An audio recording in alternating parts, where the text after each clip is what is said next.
Welcome back to the show. Before the break, we were interviewing Curran Jacobs and Marcus Saylor, the Heads Up facilitators for the Heads Up summer program at Dowdouni Secta. And on the subject of summer, throughout the summer and as the weather gets warmer, I found around Kahnawake you start to see more and more dogs roaming around. It's true, yeah, they're everywhere. You know, you go for a bike ride, sometimes they follow you.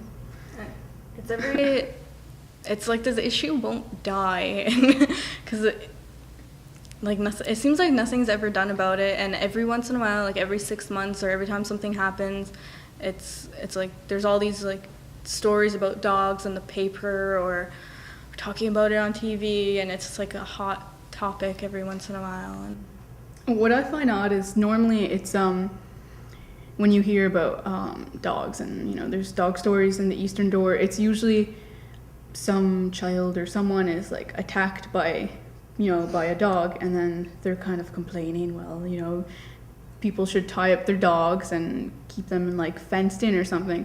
But now it's the opposite. It's where there's like violence against dogs. You know, there's that dog that was stabbed a while back, and then there was about a month ago there was a dog that was unfortunately euthanized by AMR Animal Service in St. Constant, and there was a dog stabbing, and then over Facebook there's been a lot of rumors about apparently a dog being skinned on the island, and then there was another case about a dog being beheaded or something like that. But I called Animal Protection, and they when I had called, they had just found out like the day before about this dog, and they weren't sure if it was like two separate cases or whatever, and they were only going that afternoon to go to the island to check out and like investigate. So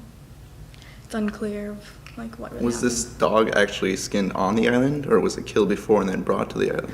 I have no idea. But either way, it's like I can understand. Well, I mean, not really, but I feel like there's a lot of people who are really annoyed by the amount of dogs wandering around, and I guess maybe bad pet owners that they end up they take it out on the dogs themselves, and like all over Facebook it's always like, we'll shoot the dog and like stuff like that, and it's really violent, and I just want to hug my dog. I'm like, stay away, you like psychos.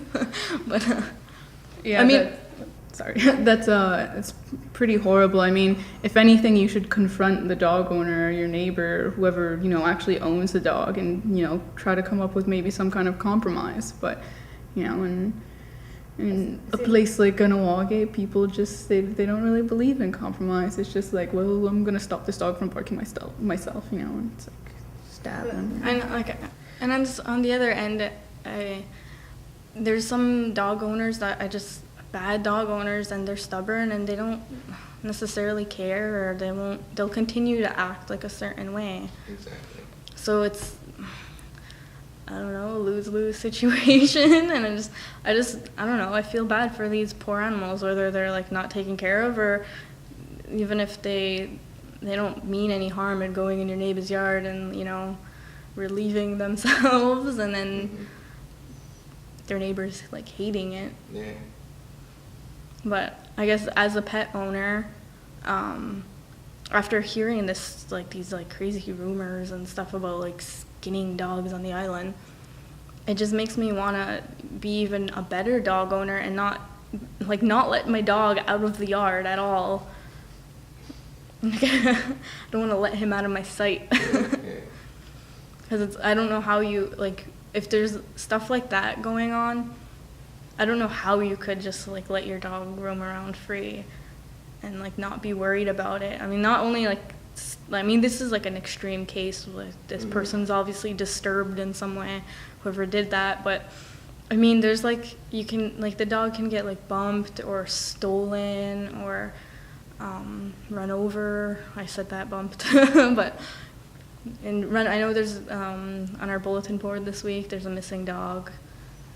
She ran away or something. Well, it's good to hear, you know, someone actually like taking care of their pet. If you know, it's not like, oh, they'll come back like a week from now or something. You know, they're actually, well, if the dog ran away, well, I don't know, but yeah, the case, like the rumors that are going around, that just, you know, I really hope Animal Protection is looking into it, because that kind of violence, it's really scary that something like that could have happened in the community, or might have happened, or is happening. You know, I hope that, if anything, I hope it wasn't multiple cases, and that, you know, there will be no more like cases like that, and no more stabbing of dogs or anything. Mm-hmm. But meanwhile, I think people should tie up their dog. Just tie up your dog. Yeah, definitely. I mean, a dog is a lot of responsibility, and when I got my dog last year, we put up like a cheap chicken wire fence, Mm-hmm. and that contained him for about 2 weeks, because then he got too big and he jumped on it and then like kind of rolled over. But as soon as the snow thawed, like then we actually put him on a chain, like around a tree, which I felt bad because then he would wrap around the chain, and I mean, it's not really it's not really good for your dog. But then when the snow thawed, we built like a proper fence, and now he can run around freely in his enclosed little area.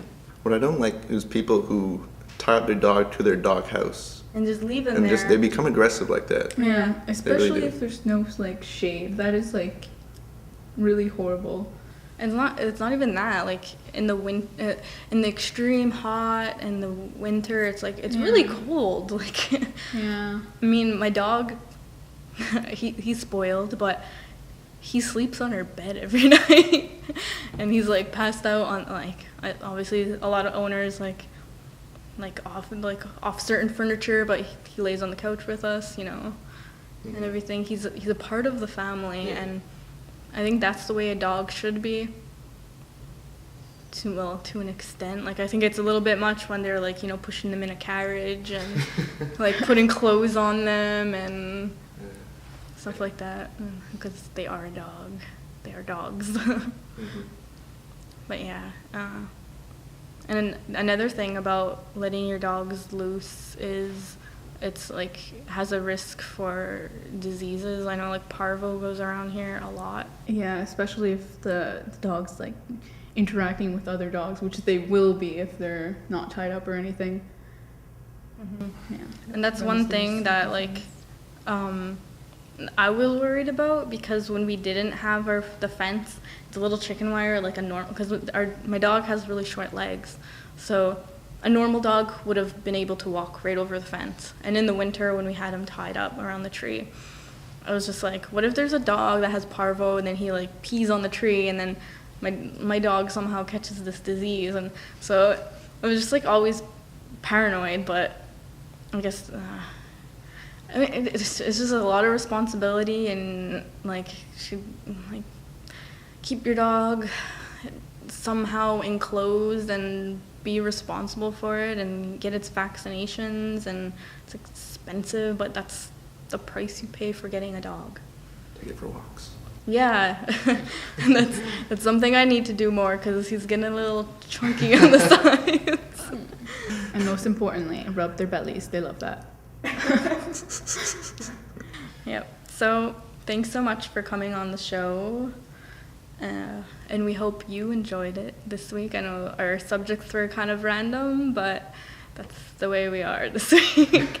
So if you have any comments, feedback, questions, you can email us at mohawktv@hotmail.com, or you can give us a call at 450-632-6397, or you can join our Facebook group. Please, I'm getting desperate for people to join, and you can check out Mohawk TV website at mohawktv.ca. You can watch all the latest episodes of Exposed on there, and once again, we hope you enjoyed the show. See you again in 2 weeks. Anna.